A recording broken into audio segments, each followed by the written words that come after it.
Hey y'all, welcome back to Fortune Travels. Join me on my journey of healing through food, travel, and spirituality. This week, I'm gonna start a series on Bali street food because look, in the couple of months that I've been here in Bali, I have had the privilege of trying so many delicious food. And I said that like really excitingly because look, I just can't wait to show you guys some of the other episodes I will be releasing in the next couple of weeks. But in this episode, I'm going to talk about the street food specifically in Gili Air because I think this is actually my favorite island for food in general when it comes to the Gili Islands. And I really wanted to share with you guys some key places that I highly recommend to go eat while you're there in Gili Air. So let's go ahead and dive in. First on our list, we have the amazing warung street foods of Gili Air. Now this one in particular is my favorite. They always have a wide variety of food from fish to chicken to beef and all the vegetables you could think of. And what I particularly like about this warung is that every like 1 or 2 days, they have a wide variety of desserts. And they actually have my favorite dessert that I've had so far here in Bali. I would stop here a couple of times for lunch and usually got chicken and vegetables. But I love that they have the toppings of peanuts and coconut flakes that you can put on top, and it just makes the whole dish so delicious and pulls everything together. Now, here is the center masterpiece. Okay, so they call this klepon. And what this is, basically, it's a bao bun stuffed with sweetened coconut flakes. Like, come on, a bao bun with the coconut flakes? Like, how can you go wrong? Like, this is one of my favorite dishes, and I really encourage y'all not to pass it up. I will leave the link in the description below of the exact location of this warung. But really, it's not even the warung that makes it. It's a local lady who comes in just to sell her bao buns to the warung, and then they sell it for her for a profit. And she only makes this once every couple of days, but trust me, when it's there, I always make sure to grab a few so I can eat them for the next couple of days, and it is well worth the investment. Please try to find this warung while you're in Gili Air because this is one of the best places to eat, hands down. If y'all want something a little fancier and maybe somewhere to go for dinner, I highly recommend Sonny's warung. Now, I mentioned this in my previous video when I talked about visiting the Gili Islands, but this is hands down my favorite restaurant on Gili Air, and I think anybody who is going to visit the Gili Islands has to check out this restaurant. I actually had the pleasure of filming one of the cooking classes that the head chef does with foreigners, and it's amazing because he really does teach people how to cook dishes from all over Indonesia, not just Gili Air, not just Bali, but from Java, from Lombok. So if you guys have not done a cooking class here in Bali, definitely come check this one out at Gili Air. It's only about 2 or 3 hours, but he really teaches you how to cook with traditional herbs and spices and traditional tools for cooking. My name is Hero.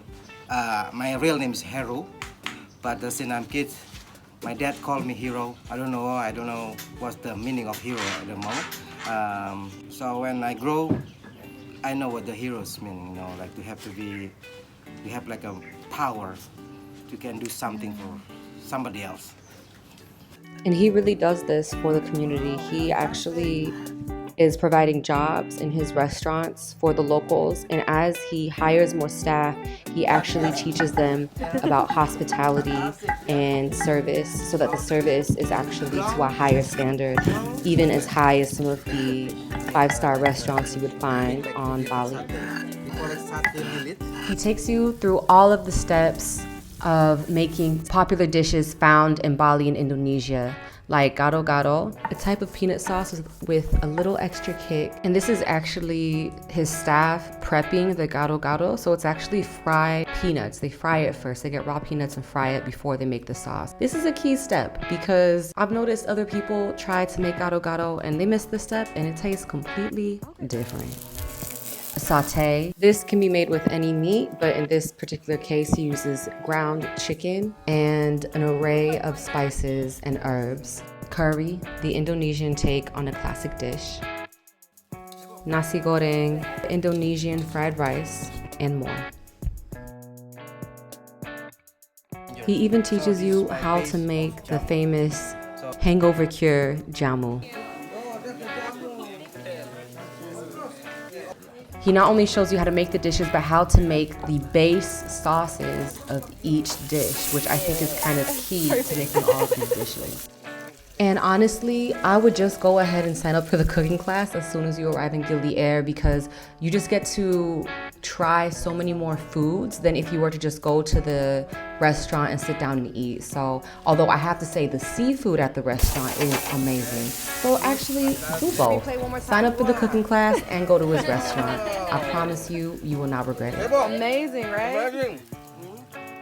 The last place I would recommend, which is a little bit off the beaten path, but it really is something to see. So here on the Gili Islands, the tide goes out a lot, so much so that you're actually able to walk out into some of the little coral and seaweed, and you actually get to see a little surprise. So when you walk along the tide, you're gonna see hundreds of these empty sea urchin shells. And when I was walking by, I was like, I'm thinking it's seagulls, but if you notice, the shells are really clean. And as I kept on walking, I finally found that a lot of the local women will actually come out here to collect the sea urchins.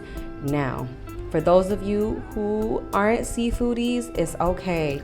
But look, these sea urchins in Japan, it's like $20 a pop. So, and they getting this for free.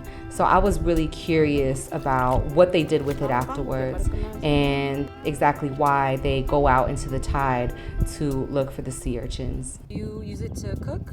Yeah. What dish will you make? Just chop garlic and onion, chili, and boil. That's it? Yeah. Oh, okay.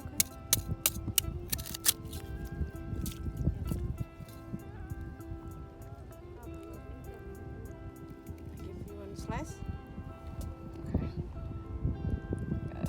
Okay, we'll see. Do I chew it? No? Oh, it tastes like the ocean. Yeah, it's really good. Yeah, It's really good. A little bit salt, yeah. and where do you find the urchins? Yeah. In the water? Mm-hmm. And of course, me being me was like, I'm gonna go out and look for some urchins myself. So I actually found this one little urchin. It was actually took me like a good 5-10 minutes. Like, I think they know the spots and they just didn't want to spill the secrets, which I understand. But I found this little guy. But then when I showed them the video, they said that was a poisonous one. So look, don't try this at home.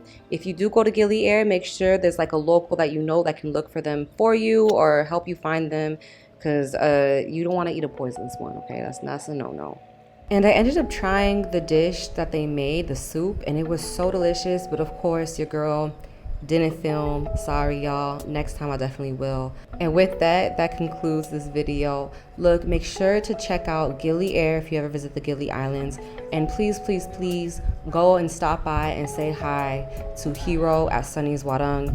And please enjoy his food there. I'm telling you, it's some of the best you will have when you visit Bali/Indonesia. Make sure to like and subscribe and comment below if there's any other foods that you guys would like me to try here in Bali that I haven't tried before. I will see y'all next week. Peace.